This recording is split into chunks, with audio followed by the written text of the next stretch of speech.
This year there was this conference called Women in Design in Bombay around January 8th or so. I don't know if a lot of you attended. Brinda Somaya, an architect from Bombay, led the conference.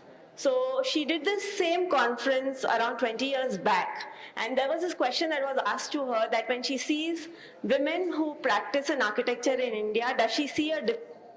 And she said that even after 20 years, while you seem that it's much has changed, but much hasn't.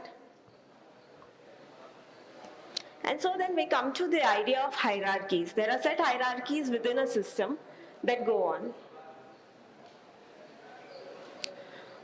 There is obviously the dynamics of power play. Me Too movement was the biggest movement that sort of got US and also filtered down to the third world countries in some way. It is still a very large counter movement that goes on against sexual harassment. One of the more known, well-known architects, Richard Meyer, was part of the controversy, and it sort of seeped into this gender-conforming narrative. Yeah, go on. And the ignorance.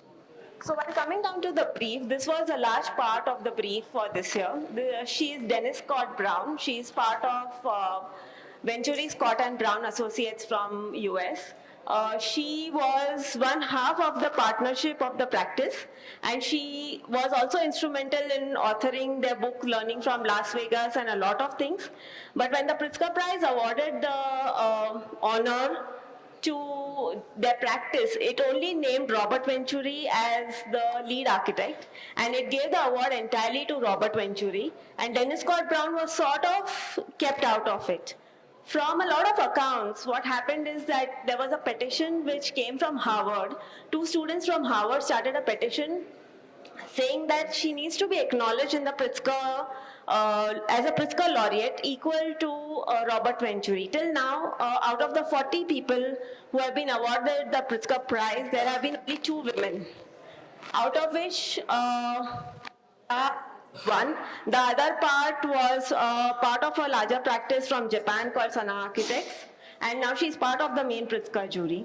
When the Pritzker jury was sort of put on hold and they were asked to account for this, they could not do in retrospect because a certain jury awards the architect. So they issued a statement that while they cannot also issue an apology for it, but they'll keep this in mind in the future.